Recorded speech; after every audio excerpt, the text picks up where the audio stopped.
आप देखिए और उनको बताइए, बगल में ही रहता है कहीं, आप देखिए और उनको बताइए कि वक्त पूरा हो रहा है, अब गुजरात जाने का टिकट ना देख लेने से चुनाव नहीं होने देंगे, इसलिए हम यहाँ आए हैं। अगर चुनाव आयोग ईवीएम मशीन पे चुनाव करवाता है तो हम मशीन फोड़ेंगे। हम एकत्रित हुए भारतीय मुक्ति मोर्चा ने जो आह्वान किया था उसके उपलक्ष्य आप लोग मौजूद हैं, आपकी मांगे क्या है? ये जो ईवीएम नाम का चोर है ना, इसको हमको भगाना है। ईवीएम नाम का जो चोर है, इनको हमको भगाना है और ये चोर को पालने का काम चीफ इलेक्शन कमीशन कर रहा है और चोरों का महाचोर है, ऐसा हमारा आरोप है। क्योंकि 2004 और 2009 के जो इलेक्शन थे, ये घोटाला करके उन्होंने चुनाव जीता। ऐसी केस लाल कृष्ण आडवाणी, सुब्बा राव और सुब्रमण्यम स्वामी ने कोर्ट में की। उसका जो निकाल है, निर्णय है, वो आया 8 अक्टूबर 2013 को। और सुप्रीम कोर्ट से ज़्यादा बड़ा कोई कोर्ट नहीं है, वो भी स्वायत्त संस्था है और इलेक्शन कमीशन भी स्वायत्त संस्था है। तो ये तीनों बीजेपी के आरएसएस के नेता कोर्ट में गए और उनके याचिका के ऊपर सुप्रीम कोर्ट ने निर्णय दिया 8 अक्टूबर 2013 को। निर्णय ऐसा है कि ईवीएम मशीन से फ्री फेयर ट्रांसफर इलेक्शन नहीं हो सकते, इसके लिए आप वीवीपीएटी लगाओ। ये निर्णय कब का है? 8 अक्टूबर 2013 का। लेकिन आरएसएस बीजेपी के लोगों ने, चुनाव आयोग ने वीवीपीएटी मशीन लगाई नहीं 2014 के इलेक्शन में, बराबर। कह रहे कि बैलेट पेपर से चुनाव होना चाहिए, मोटी मोटा आपका यही जवाब है।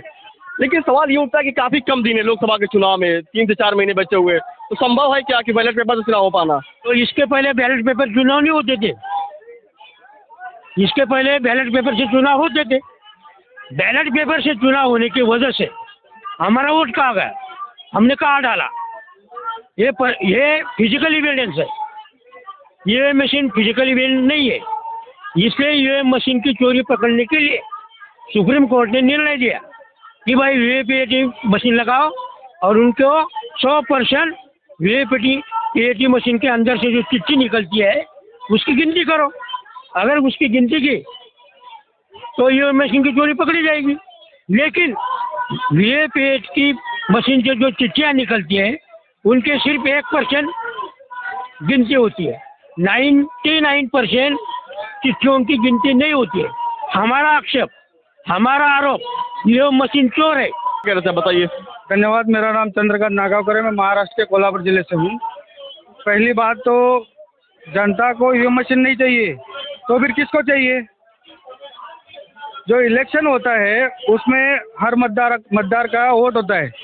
वोटों की गिनती के बाद में मालूम पड़ता है कि कौन जीत के आया। वोटों की गिनती के बाद में मालूम पड़ता है, जिसका बहुमत है वो गवर्नमेंट बनाता है। तो जिनकी संख्या कम है उनको बहुमत में अगर आना है तभी तो वो ईवीएम मशीन मांगेगा ना। जनता का वोटिंग परसेंट ज़्यादा है और जिनको सत्ता में रहने का है उनका वोटर परसेंट बहुत कम है, उनका सिर्फ 3% का है, उससे ज़्यादा नहीं है। और 3% पे जो आदमी गांव का ग्राम पंचायत का सदस्य नहीं बन सकता, वो आज देश की पंचायत का सरपंच बना रहा है। और किसके आधार पर? ईवीएम के आधार पे। अरे आपको अगर ईवीएम पे भरोसा है, जनता को नहीं है, तो कैलकुलेशन वो भी होना चाहिए, क्योंकि ये इलेक्शन है। इलेक्शन में कैलकुलेशन के बगैर रिजल्ट भी नहीं आता है। और तो रिजल्ट लाना है तो कैलकुलेशन सही तरीके से होना चाहिए। जिनको ईवीएम मशीन चाहिए उनका वोटर परसेंट निकालना चाहिए, और जिनको वोट देना है उनका वोटर परसेंट निकालना पड़ेगा। तो उसमें ये भारत देश में लोकतंत्र है, लोकतंत्र में ज़्यादातर बहुमत के आधार पर निर्णय होते हैं। तो निर्णय अभी किसके बाजू में जा रहे हैं? जनता के बाजू में।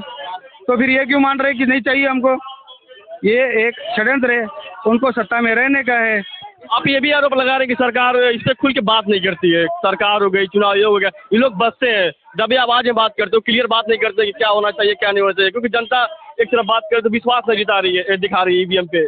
सर सवाल ये भी उठता है कि विपक्ष तो सवाल उठा रहा है ईवीएम को बंद कराने के लिए, लेकिन आप लोग एक मंच पे दिखाई नहीं दे रहे हैं। मैंने कई लोगों से सवाल ये पूछा क्योंकि आप लोगों का मुद्दा एक ही है, ईवीएम को बंद कराना। चाहे कांग्रेस आवाज़ उठाए, चाहे आम आदमी पार्टी आवाज़ उठाए, चाहे विपक्ष पार्टी है, सभी आवाज़ उठा रहे, पर आप लोग एक मंचों पे दिखाई नहीं दे रहे। मुद्दा आपका एक ही है। आपकी बात बिल्कुल 100% सही है। 2004 में भामसेप के नेतृत्व में माननीय वामन मेश्राम साहब ने इन्होंने पहली बार ईवीएम मशीन के विरोध में आवाज़ उठाना शुरू कर दिया। उसको 2023 आना पड़ा ना, तभी तो अलग अलग जगह पे कर रहे ना प्रोटेस्ट। उसी समय से शुरू कर देते तो आज ईवीएम मशीन रहता भी नहीं। ये तो शुरुआत है ना, आग लगी है, अभी शुरुआत है। अभी एक मंच पे नहीं है, लेकिन एक विचार पे तो है, और विचार दुनिया पर राज करता है। दूसरा कह रहे हैं कि आवाज़ उठी है तो दूर तलक जाएगी, और भी लोग हैं इनसे बात करें। सर, आप क्या कहेंगे? आज जो ईवीएम मशीन का चल रहा है, देश भर में चल रहा है, लोगों को पूरी तरह से फंसा ही जा रहा है। ईवीएम मशीन क्या करता है? ईवीएम मशीन वोटों की चोरी कर रहा है। कैसी चोरी कर रहा है?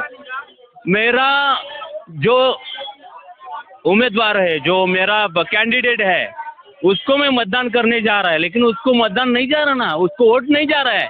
क्यों नहीं जा रहा है? मैं मेरा वोट उस पे ऊपर दबाया तो उसमें जमा होता है, लेकिन बाद में क्या होता है? वो बाद में कैलकुलेशन अलग हो रहा है। अलग कैसे हो रहा है? वो वाईफाई से, अभी ब्लूटूथ का समझो, अभी मैं आपको एक इमेज भेज रहा हूँ तो ब्लूटूथ से भेज सकता हूँ ना, इधर से उधर व्हाट्सएप से भेज सकता हूँ। वैसा ईवीएम मशीन में टेक्नोलॉजी है कि वोटों का चोरी भी रिमोट कंट्रोल जैसे, वाईफाई जैसे वैसा चोरी कर सकते हैं। आप देखिए, आप बताइए, पूरा हो रहा है। अब गुजरात जाने का टिकट